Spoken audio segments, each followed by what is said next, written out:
आज हम पृथ्वी की आंतरिक संरचना, जो हमारा फर्स्ट ग्रेड का जो ज्योग्राफी सब्जेक्ट है, उसका पहला ही टॉपिक है। और इस टॉपिक में एक या दो क्वेश्चन निश्चित आते हैं, क्योंकि इसके मतलब टोटल ज्योग्राफी के जो टॉपिक है वो लगभग 84-85 के आसपास टॉपिक है।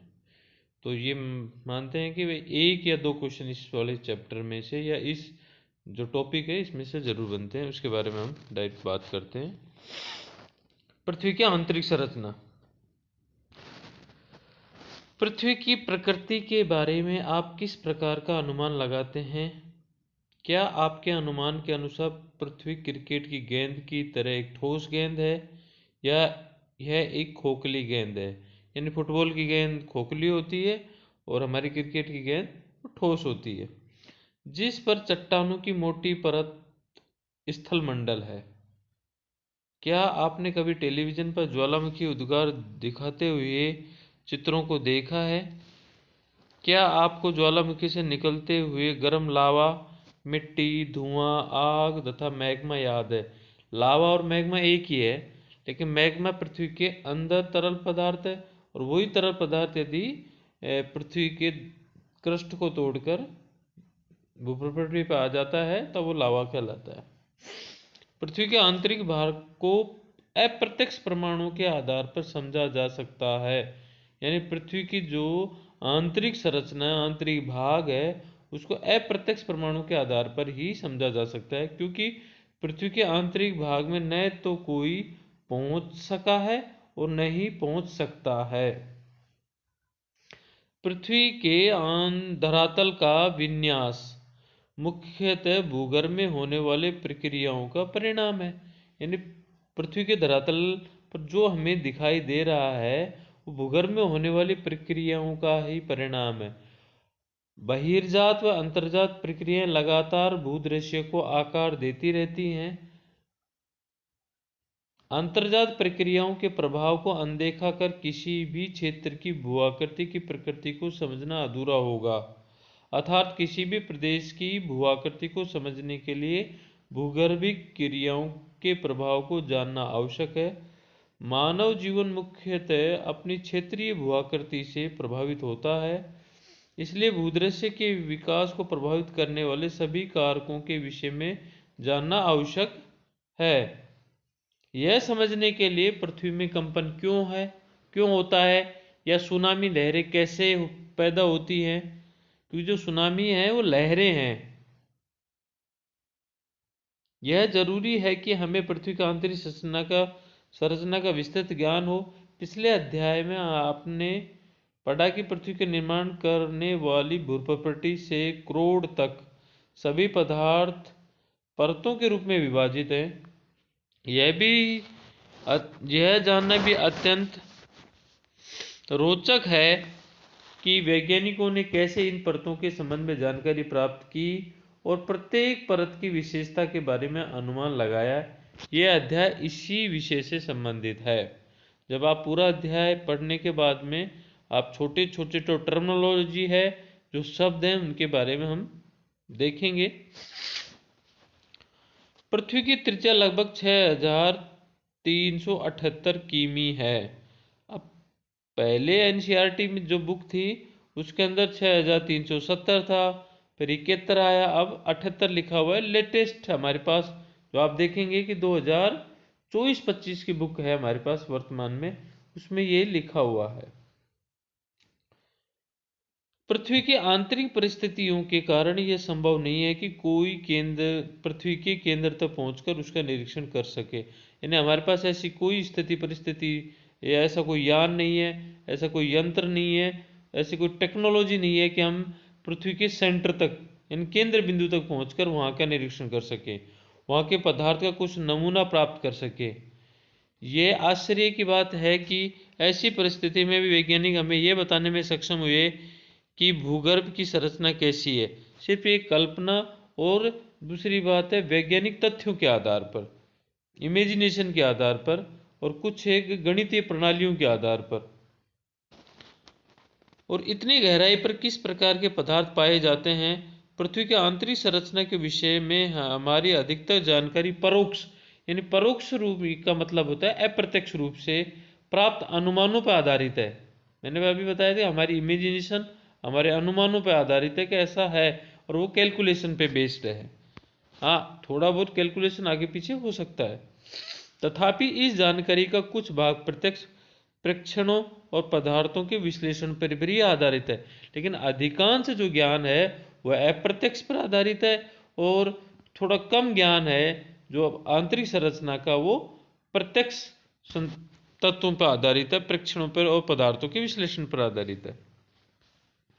अब देखिए प्रत्यक्ष स्रोत में कौन कौन से माने गए। पृथ्वी में सबसे आसानी से उपलब्ध ठोस पदार्थ धरातलीय चट्टानें हैं, यानी पहला हमारा जो पॉइंट है प्रत्यक्ष स्रोत का वो चट्टान है, जिन्हें हम देखते हैं, पहचानते हैं, जानते हैं, इनका हम अधिकतर उपयोग करते हैं, अर्थात वे चट्टानें जो हम खनन क्षेत्रों से प्राप्त करते हैं। दक्षिणी अफ्रीका की सोने की खानें 3 से 4 किमी तक गहरी हैं, यानी दक्षिण अफ्रीका का जो क्षेत्र है उसमें क्योंकि वहाँ सर्वाधिक सोना प्राप्त होता है, और सोने के जो खानों में खनन किया गया है वो अब तक 4 किलोमीटर तक गहराई तक किया गया है। उससे अधिक गहराई अब तक मानव जनित खनन प्रक्रिया में नहीं हो पाई है, क्योंकि इतनी गहराई पर तापमान बहुत अधिक हो जाता है। खनन के अतिरिक्त वैज्ञानिक विभिन्न परियोजनाओं के अंतर्गत पृथ्वी की आंतरिक स्थिति को जानने के लिए प्रॉपर्टी में गहराई तक छानबीन कर रहे हैं। अब दूसरा है वैज्ञानिक टेक्नोलॉजी, यानी जो प्रोजेक्ट्स हैं, प्रोजेक्ट्स के आधार पर वो प्रॉपर्टी है या प्रॉपर्टी है उसमें गहराई करके ड्रिल करके छानबीन कर रहे हैं, संरचना के बारे में पता कर रहे हैं। संसार भर के वैज्ञानिक दो मुख्य प्रोजेक्ट हैं, परियोजना पर काम कर रहे हैं। ये गहरे समुद्र प्रवेदन परियोजना है जिसको डीप ओशियन ड्रिलिंग प्रोजेक्ट बोलते हैं, यानी DODP, और दूसरा है समन्वित महासागरीय प्रवेदन परियोजना, इंटीग्रेटेड ओशियन ड्रिल प्रोजेक्ट, यानी IODP। एक है DODP, एक है IODP। आज तक का सबसे गहरा प्रवेदन ड्रिल आर्कटिक महासागर में कोला क्षेत्र में, एक जो कोला क्षेत्र है वो प्रायद्वीपीय क्षेत्र है, और जो रूस का क्षेत्र है ये 12 किमी की गहराई तक किया गया है। इन परियोजनाओं तथा बहुत सी अन्य गहरी खुदाई परियोजनाओं के अंतर्गत, यानी इसके पैरेलल में कई अन्य क्षेत्रों में भी खुदाई की जा रही है। विभिन्न गहराई से प्राप्त पदार्थों के विश्लेषण से हमें पृथ्वी की आंतरिक संरचना संबंधित असाधारण जानकारी प्राप्त हुई है, यानी साधारण जानकारी तो हमें प्राप्त हो रही है चट्टान और खनन से, और असाधारण जो जानकारी प्राप्त हो रही है वो हमें प्रवेदन ड्रिल से प्राप्त हो रही है, इन प्रोजेक्ट परियोजनाओं के माध्यम से प्राप्त हो रही है।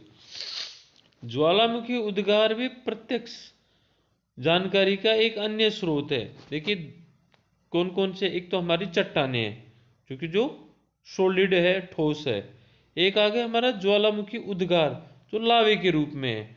एक हमारा खनन, एक हमारा है जो प्रोजेक्ट्स के माध्यम से हमने जो ड्रिलिंग की है वहां से उन चीजों को, ये जो हमारे प्रत्यक्ष स्रोत माने गए हैं। जब कभी भी ज्वालामुखी उद्गार से लावा पृथ्वी के धरातल पर आता है, यह प्रयोगशाला अन्वेषण के लिए उपलब्ध होता है।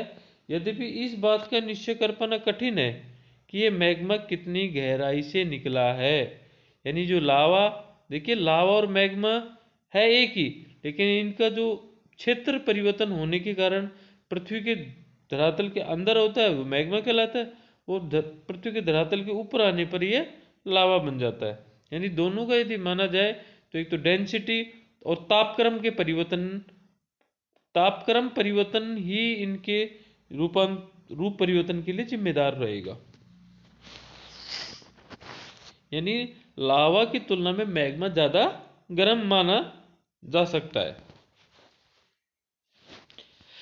अब है हमारा अप्रत्यक्ष स्रोत। पदार्थ के गुण धर्म के विश्लेषण से पृथ्वी के आंतरिक भाग की अप्रत्यक्ष जानकारी प्राप्त होती है। अब देखिए पदार्थ के गुण धर्म में हमारे आते हैं ताप, दाब, एक आता है ताप, एक आता है दाब, एक आता है घनत्व।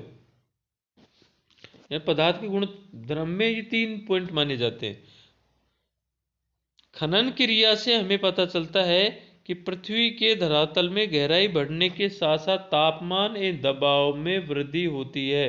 ताप और दाब में समानांतर वृद्धि होती रहती है। इतना ही नहीं, ये हमें भी पता चलता है कि गहराई बढ़ने के साथ साथ पदार्थ का घनत्व भी बढ़ता है। अब देखिए, ताप, दाब और घनत्व तीनों में वृद्धि हो रही है। ये पदार्थ का गुणधर्म है।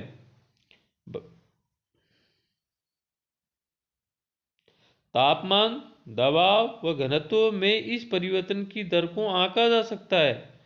पृथ्वी की कुल मोटाई को ध्यान में रखते हुए वैज्ञानिकों ने विभिन्न गहराई पर पदार्थों के तापमान, दबाव एवं घनत्व के मान को अनुमानित किया है। प्रत्येक परत के संदर्भ में इन लक्षणों का सविस्तार वर्णन इसी अध्याय में आगे किया गया है। पृथ्वी की आंतरिक जानकारी का दूसरा अप्रत्यक्ष स्रोत उल्काएं हैं। पहला तो देखिए पदार्थ के गुणधर्म है, और गुणधर्म में ताप, दाब और घनत्व माना गया। और फिर उल्काएं हैं, क्योंकि हमें सीधे सीधे तो उल्काएं मिलती नहीं है, और वो जब हमारे वायुमंडल में प्रवेश करती हैं तब वो हमारे पास, और वो भी जब घर्षण क्रिया बहुत बड़ा एक्सप्लोड होता है, वो आता है हमारे बहुत छोटे आकार में हमें प्राप्त मिलता है। और ये अप्रत्यक्ष इसलिए माना जाता है कि ये हमें सॉलिड स्टेज में मिलता है। और ये पृथ्वी का जब जन्म मान सकते हैं या उत्पत्ति मान सकते हैं, उस जैसे ही ये रूप या उनका जो डेंसिटी है या उनका गुणधर्म है, ऐसा है, ऐसे इस बेस पे माना जाता है, जो कभी कभी धरती पर तक पहुंचती हैं, कभी कभी, जिसको हम टूटता तारा बोलते हैं। बाकी ऐसा तारे कभी टूटते नहीं है। हालांकि हमें यह भी ध्यान रखना चाहिए कि उल्काओं के विश्लेषण के लिए उपलब्ध पदार्थ पृथ्वी के आंतरिक भाग से प्राप्त नहीं होते हैं। यानी उल्काओं के विश्लेषण के लिए उपलब्ध पदार्थ पृथ्वी के आंतरिक भाग से प्राप्त नहीं होते हैं, परंतु उल्काओं से प्राप्त पदार्थ और उनकी संरचना पृथ्वी से मिलती जुलती है। ये यानी उल्काएं वैसे ही पदार्थ के बने ठोस पिंड हैं जिनसे हमारा ग्रह पृथ्वी बना है। अतः पृथ्वी की आंतरिक जानकारी के लिए उल्काओं का अध्ययन एक अन्य महत्वपूर्ण स्रोत है। तो हमारा दूसरा स्रोत क्या हो गया? उल्काएं। अन्य अप्रत्यक्ष स्रोतों में गुरुत्वाकर्षण, चुंबकीय क्षेत्र व भूकंप संबंधी क्रियाएं हैं। पृथ्वी के धरातल पर भी विभिन्न अक्षांशों पर गुरुत्वाकर्षण बल एक समान नहीं होता। यह गुरुत्वाकर्षण बल ध्रुवों पर अधिक एवं भूमध्य रेखा पर कम होता है।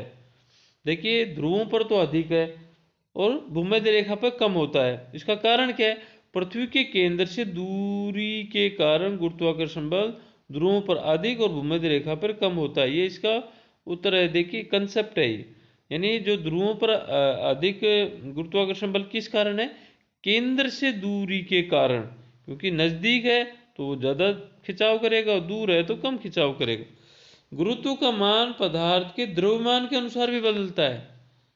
यानी गुरुत्वाकर्षण का जो मान है पदार्थ के द्रव्यमान के आधार पर भी बदलता है। पृथ्वी के भीतर पदार्थों का असमान वितरण भी इस भिन्नता को प्रभावित करता है।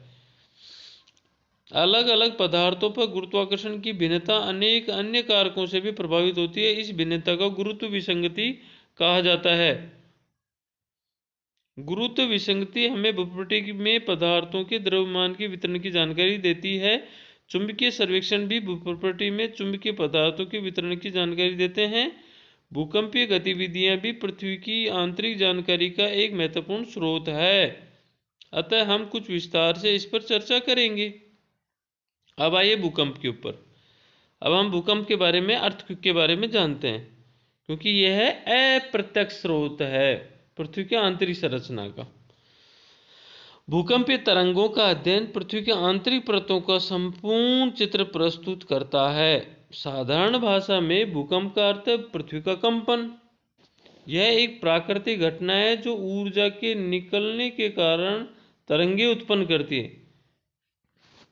भूकंप आएगा, भूकंप से ऊर्जा निकलेगी, ऊर्जा से तरंगे प्राप्त होंगी, जो सभी दिशाओं में फैलकर भूकंप लाती हैं। यानी एक क्षेत्र से दूसरे क्षेत्र में पहुंच जाती हैं। प्राय भ्रंश के किनारे किनारे ही ऊर्जा निकलती है। यानी भूकंप की जो ऊर्जा है वो किसके किनारे निकलती है? भ्रंशों के किनारे। और भ्रंश हमेशा आपको मालूम है कि अप और डाउन रहते हैं।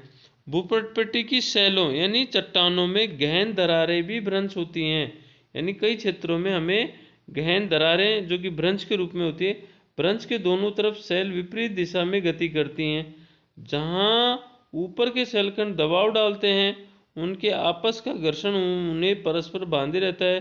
फिर भी अलग होने की प्रवृत्ति के कारण यह एक समय पर घर्षण का प्रभाव कम हो जाता है, जिसके परिणाम स्वरूप सेलखंड विकृत होकर अचानक एक दूसरे के विपरीत दिशा में सरक जाते हैं। इसके परिणाम स्वरूप ऊर्जा निकलती है और ऊर्जा तरंगे सभी दिशाओं में गति होती है।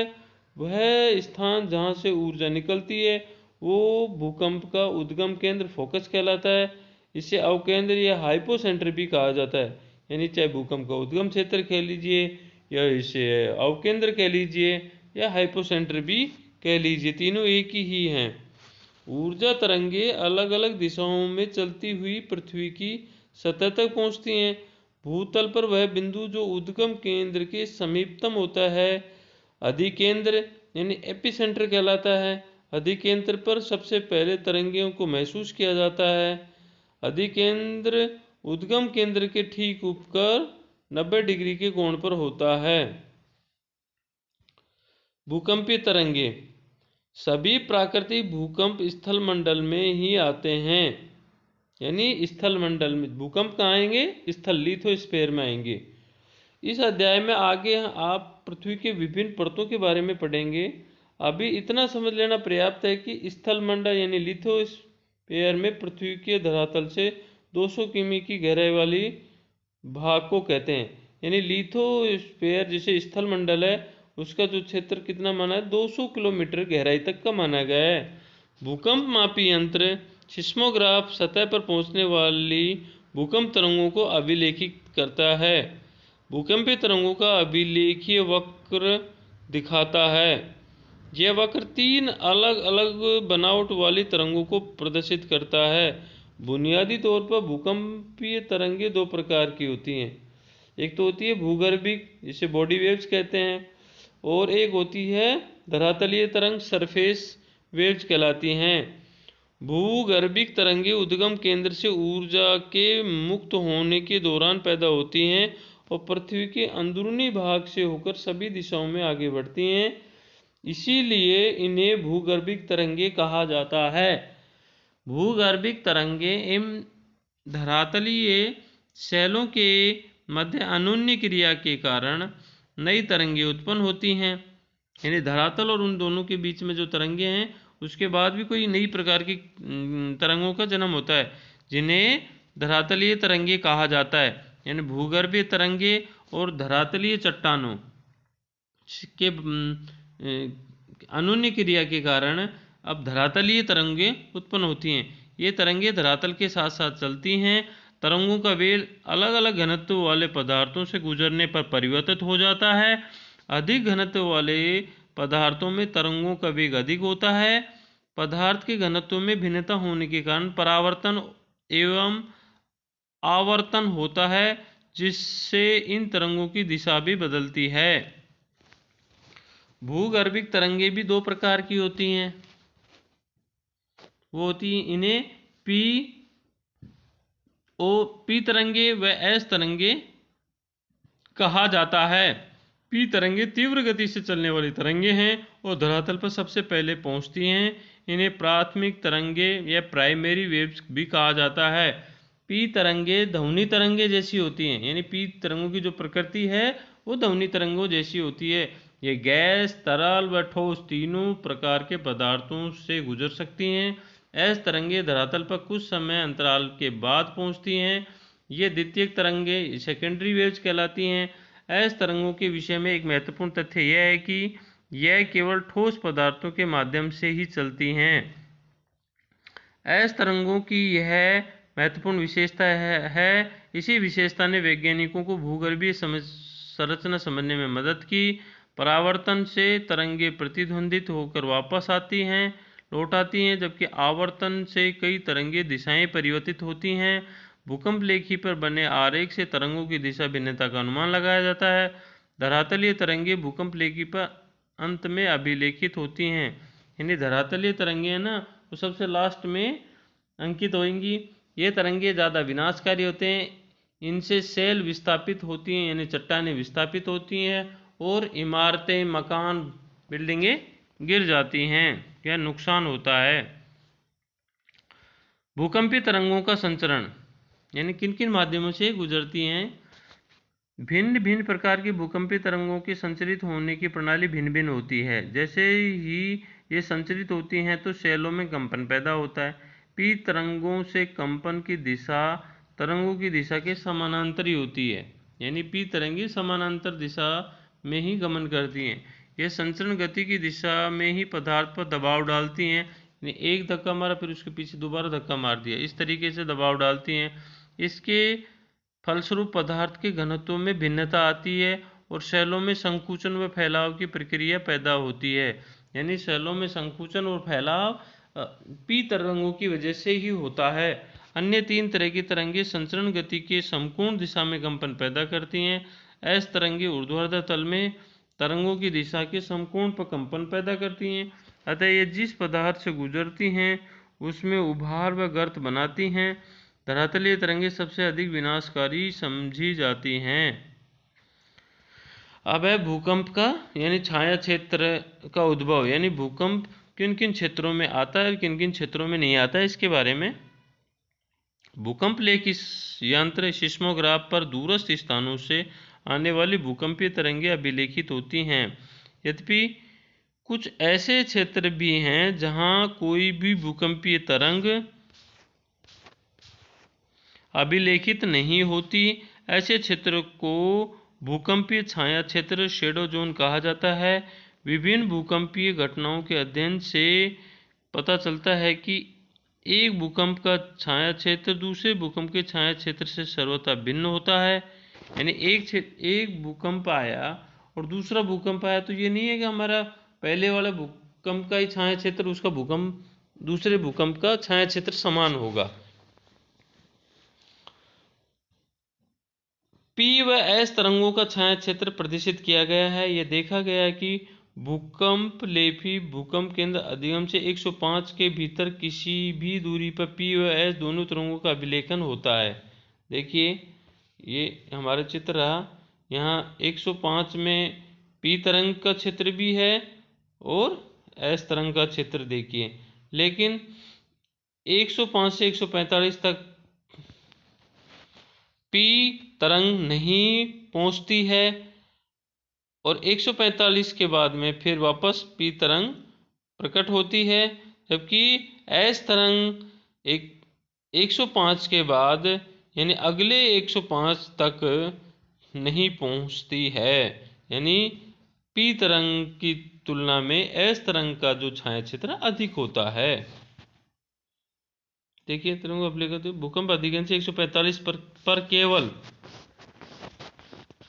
पी तरंगों के पहुंचने को ही दर्ज करते हैं, एस तरंगों को अभिलेखित नहीं करते। अतः वैज्ञानिकों का मानना है कि भूकंप अधिकेंद्र से 105 और 145 के बीच का क्षेत्र जहां कोई भी भूकंपीय तरंग अभिलेखित नहीं होती, दोनों प्रकार की तरंगों के लिए छाया क्षेत्र है। 105 डिग्री के परे पूरे क्षेत्र में एस तरंगें नहीं पहुंचती हैं। देखिए 105 के बाद तो एस तरंगें नहीं पहुंच पा रही क्योंकि वो एस का तरंग छाया क्षेत्र अलग है, लेकिन 105 और 145 में तो दोनों ही नहीं आ पाती हैं। एस तरंग का छाया क्षेत्र न केवल विस्तार में बड़ा है वरन यह पृथ्वी के 40% से भी अधिक है। यदि 40 नहीं है, ये 41.33 के आसपास है, जो 40% से अधिक ही है। लेकिन रियली यानी हम डाटा निकालें तो ये 41.33% बनता है। अगर आपको भूकंप अधिकेंद्र का पता हो तो आप किसी भी भूकंप का छाया क्षेत्र रेखांकित कर सकते हैं। कई बार कहते हैं ना कि हमें कोई रूट का पता है तो हम किसी भी क्षेत्र में पहुंच सकते हैं, वैसा ही यहाँ यदि आपको अधिकेंद्र का भूकंप का अधिकेंद्र पता है तो आप किसी भी क्षेत्र का उसका जो छाया क्षेत्र जान सकते हो। अब देखिए भूकंप के प्रकार। सामान्यतः विवर्तनिक टेक्टोनिक भूकंप ही यानी प्लेटें जब टकराती हैं भूकंप ही अधिक आते हैं। ये भूकंप भ्रंश तल के किनारे चट्टानों के सरक जाने के कारण उत्पन्न होते हैं, यानी जब प्लेटें आपस में एक दूसरे से दूर या आपस में टकराती हैं तब ये विवर्तनिक भूकंप आते हैं। एक विशिष्ट वर्ग के विवर्तनिक भूकंप को ही ज्वालामुखीय भूकंप समझा जाता है। ये भूकंप अधिकांश सक्रिय ज्वालामुखी क्षेत्र तक ही सीमित हैं, यानी एक प्लेट दूसरी प्लेट के नीचे चली जाती है ना, तब विवर्तनिक भूकंप कहलाते हैं, जहाँ ज्वालामुखी ज़्यादा उत्पन्न होते हैं। खनन क्षेत्र में कभी कभी अत्यधिक खनन कार्य से भूमिगत खानों की छत ढह जाती है, जिससे हल्के झटके महसूस किए जाते हैं। यानी मान लीजिए हमने 3 या 4 किलोमीटर का नीचे का काफ़ी बड़ा क्षेत्र हमने खोखला कर दिया है, और अचानक वहाँ से ऊपर का काफ़ी मास जो द्रव्यमान का जो क्षेत्र था वो ढह जाता है, धंस जाता है, तो वहाँ पे भी भूकंप के झटके महसूस किए जाते हैं। इसे नियायत, यानी हमने सोची समझी हमारी रणनीति, ये मान लीजिए कि हमने हमारा कोई खनन क्षेत्र किया था, तो हमारी क्रियाकलाप के तहत ही ऐसा हुआ है। भूकंप का नियात भूकंप कहा जाता है। यह मानव गतिविधियों पर बेस्ड भूकंप कहा जा सकता है। कभी कभी परमाणु व रासायनिक विस्फोट से भी भूमि में कंपन होता है। इस तरह के झटकों को विस्फोटक एक्सप्लोशन भूकंप कहा जाता है। जो भूकंप बड़े बांध वाले क्षेत्रों में आते हैं उन्हें बांध जनित भूकंप कहा जाता है। अब देखिए भूकंप के माप। भूकंपीय घटनाओं का मापन भूकंपीय तीव्रता के आधार पर अथवा आघात की तीव्रता के आधार पर किया जाता है।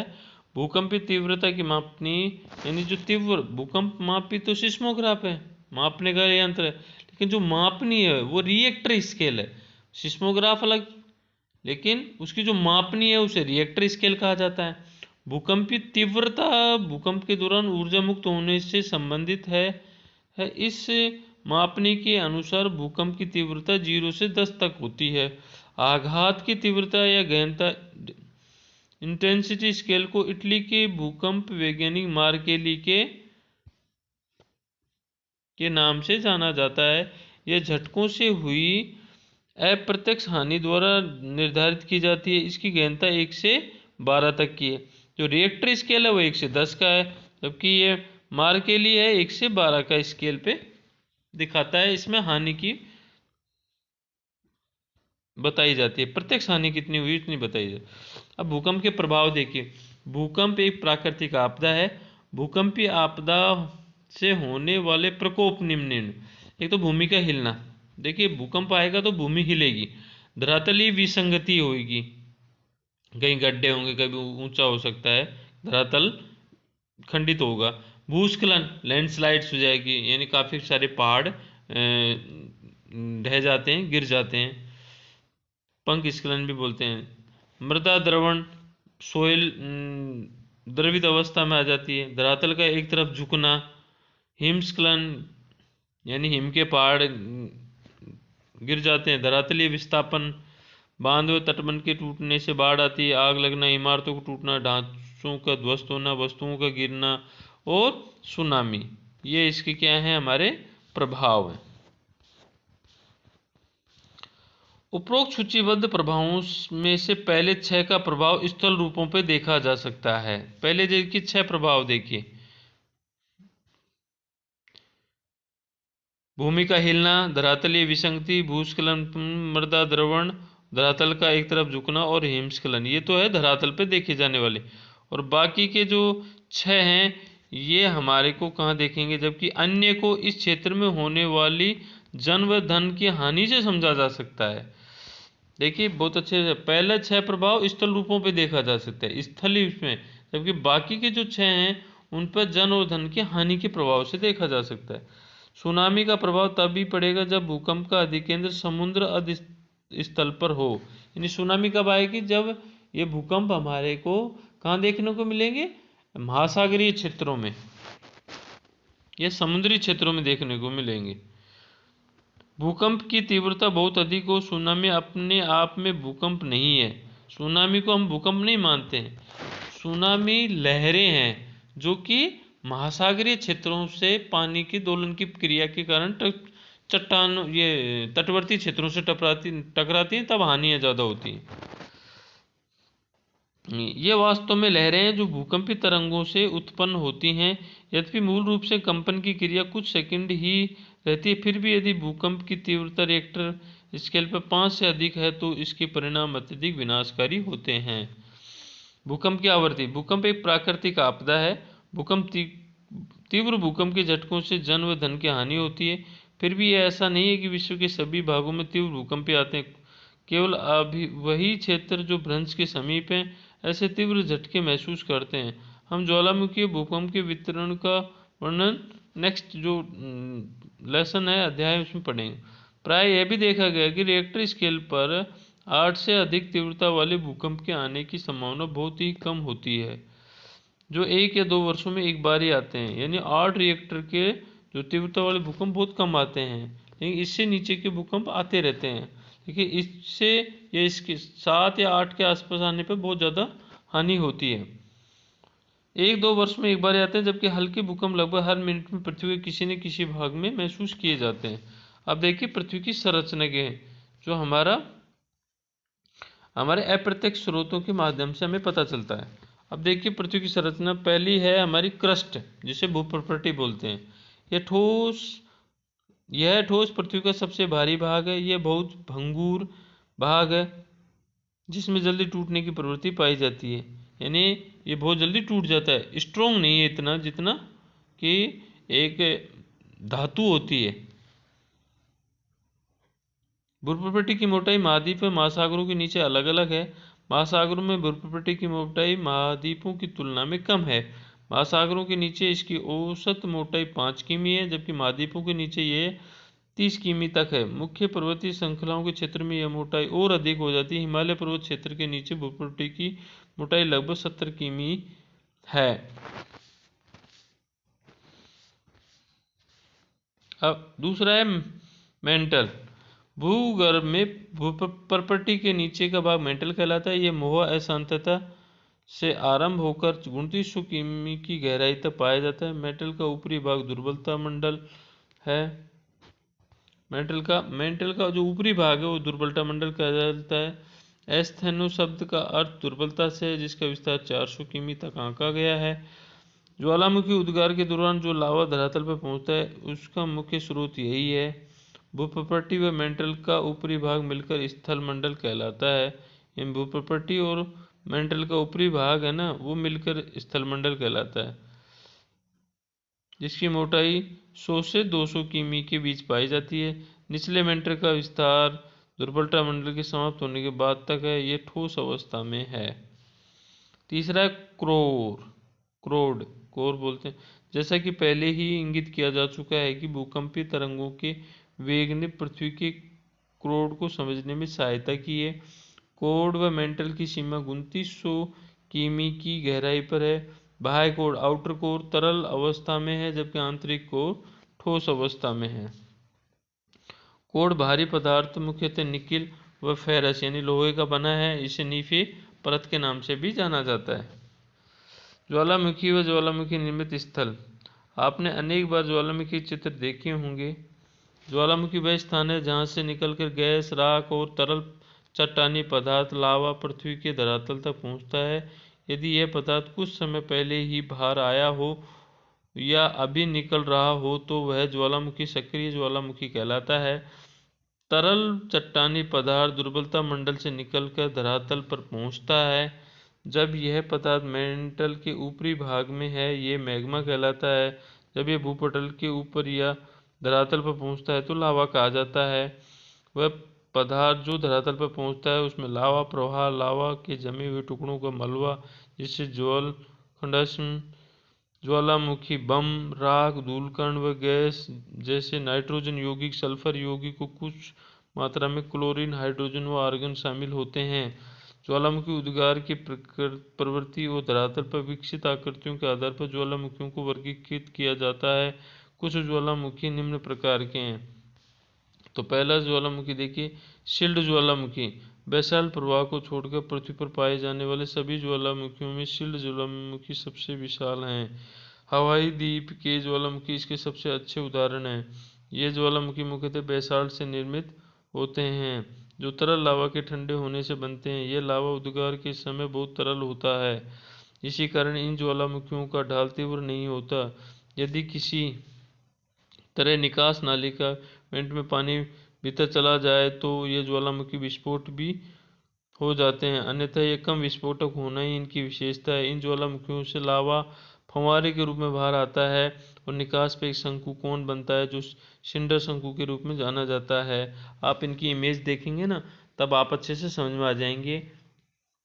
एक है मिश्रित कंपोजिट वोल्केनोज। इन ज्वालामुखियों से बेसाल्ट की अपेक्षा अधिक ठंडे व शांत गाढ़ा या चिपचिपा लावा उद्गार होते हैं। प्राय ये ज्वालामुखी भीषण विस्फोट होते हैं। इनसे लावा के साथ भारी मात्रा में ज्वालाय पदार्थ व राख भी धरातल पहुंचती है। यह पदार्थ निकास नली के आसपास परतों के रूप में जमा हो जाते हैं, जिनके जमाव मिश्रित ज्वालामुखी के रूप में दिखते हैं। देखिए इस तरीके का होता है, ये चित्र में दिखा रखा है। अगला है ज्वालामुखी कुंड कॉल्डेरा। ये पृथ्वी पर पाए जाने वाले सबसे अधिक विस्फोटक ज्वालामुखी हैं। आमतौर पर ये इतने विस्फोटक होते हैं कि जब इनमें विस्फोट होता है तब वे ऊंचा ढांचा बनाने के बजाय स्वयं नीचे धंस जाते हैं। धसे हुए विध्वंसगर्त लावा के गिरने में से जो गड्ढे बनते हैं ये ज्वालामुखी कुंड कॉल्डेरा कहलाते हैं। यह विस्फोट रूप बताता है कि लावा प्रदान करने वाले मैग्मा के भंडार न केवल विशाल हैं वरन इसके बहुत पास स्थित है। इनके द्वारा निर्मित पहाड़ी मिश्रित ज्वालामुखी की तरह प्रतीत होती हैं।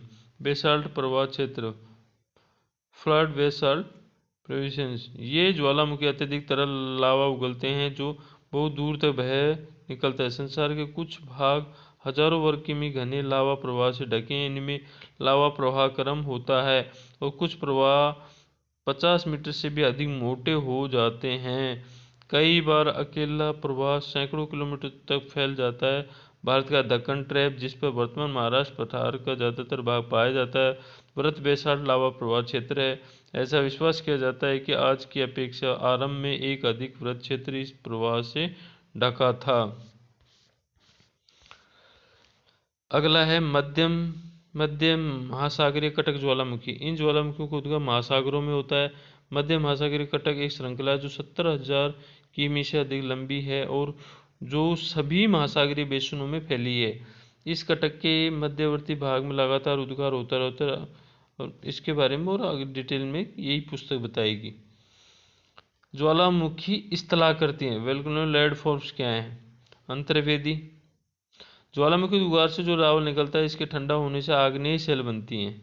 लावा का यह जमाव या तो धरातल पर पहुंचकर होता है या धरातल तक पहुंचने से पहले ही भूपटल के नीचे शेल परतों में ही हो जाता है। ठंडा लावा के ठंडा होने के स्थान के आधार पर आग्नेय शेलों का वर्गीकरण किया जाता है। ज्वालामुखी शेल जब लावा धरातल पर पहुंचकर ठंडा होता है। पातालीय प्लूटोनिक शेल जब लावा धरातल के नीचे ही ठंडा हो जाता है। एक तो ऊपर आके ठंडा होता है, एक नीचे ही ठंडा हो जाता है। जब लावा भूपटल के भीतर ही ठंडा हो जाता है तो कई आकृतियां बनती हैं। ये आकृतियां अंतर्वेदी आकृतियां इंस्ट्रक्टिव फॉर्म कहलाती हैं, जो नीचे इस तरीके से देखने को मिलेंगी हमारे को। ये जो आकृतियां हैं बैथोलिथ, यदि मैग्मा का बड़ा पिंड भूप्रकृति में अधिक गहराई पर ठंडा हो जाए, यानी बहुत सबसे नीचे गहराई पर हमको बैथोलिथ मिलता है। यह एक गुंबद के आकार में विकसित हो जाता है। अनासंदन प्रक्रिया के द्वारा ऊपरी पदार्थ के हट जाने पर भी यह धरातल पर प्रकट होते हैं।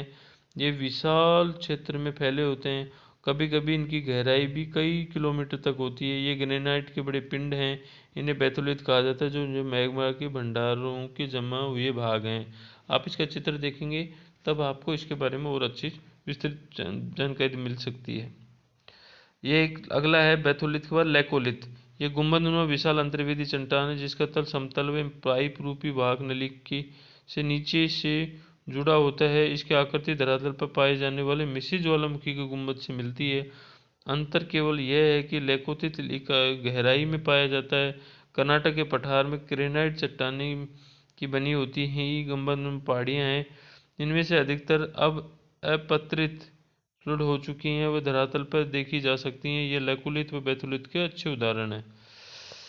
अगला है लैपोलिथ, फैकोलिथ व सिल। ऊपर उठते लावा का कुछ भाग क्षितिजीय भाग में पाए जाने वाले कमजोर धरातल में चला जाता है। यहाँ अलग अलग आकृतियों में जम जाता है। यह तस्तरी के रूप में आकर जम जाए तो यह लैपोलिथ कहलाता है। कई बार अंतर्वेदी आग्नेय चट्टानों की मूर्धार अवस्था में अपनति के ऊपर या अभिनति के तल में लावा का जमाव पाया जाता है। ये परतनुमा लहरदार चट्टान एक निश्चित वाहक नली से मैग्मा भंडारों से जुड़ी होती हैं जो क्रमशः बैथोलिथ में विकसित होती हैं। यही फेकोलिथ कहलाती है। अंतर्वेदी आग्नेय चट्टानों का क्षितिज तल में एक चादर के रूप में ठंडा होना शील या शीट कहलाता है। जमाव की मोटाई के आधार पर इन्हें विभाजित किया जाता है। कम मोटाई वाले जमाव को शीट, घने मोटाई वाले जमाव को शील कहा जाता है। एक अगला है डाइक। जब लावा का प्रवाह दरारों में धरातल के लगभग समकोण पर होता है और अगर यह इसी अवस्था में ठंडा हो जाए तो एक दीवार की भांति संरचना बनाता है। यही संरचना डाइक कहलाती है। पश्चिमी महाराष्ट्र क्षेत्र के अंतर्वेदी आग्नेय चट्टानों में यह आकृति बहुतायत पाई जाती है। ज्वालामुखी उद्गार में बने दक्कन ट्रैप के विकास में डाइक उद्गार की ही वाहक समझी जाती है। अब इसके प्रश्न देखिए। पहला है निम्नलिखित में कौन भूगर्भ की जानकारी का प्रत्यक्ष स्रोत है? तो देखिए भूकंपीय तरंगे अप्रत्यक्ष है, गुरुत्वाकर्षण बल अप्रत्यक्ष है, पृथ्वी का चुंबकीय अप्रत्यक्ष है, यानी ज्वालामुखी है इसे नहीं, इसका गै 3 नंबर इसका आंसर है। प्रत्यक्ष जानकारी डायरेक्ट सोर्स है हमारा ज्वालामुखी।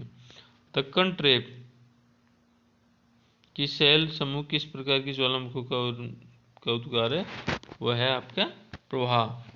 निम्नलिखित कौन सा स्थल मंडल में वर्णित है? तो भूपटल वो ऊपरी मेंटल। और निम्न में से भूकंप तरंगे चट्टानों में संकुचन में फैलाव लाती हैं, वो पी तरंगे प्राइमरी तरंगे होती हैं।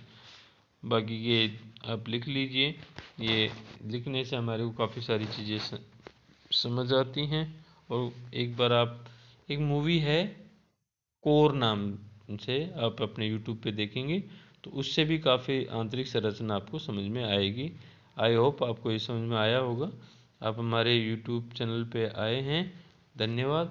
तो हमारे जो कमेंट है ये तो पोस्ट है उसको आप देखिए कि मैं प्रतिदिन 2 से 3 प्रश्न बहुत इम्पोर्टेंट है, परीक्षा उपयोगी हैं, वो उस पर डाले जाते हैं। धन्यवाद।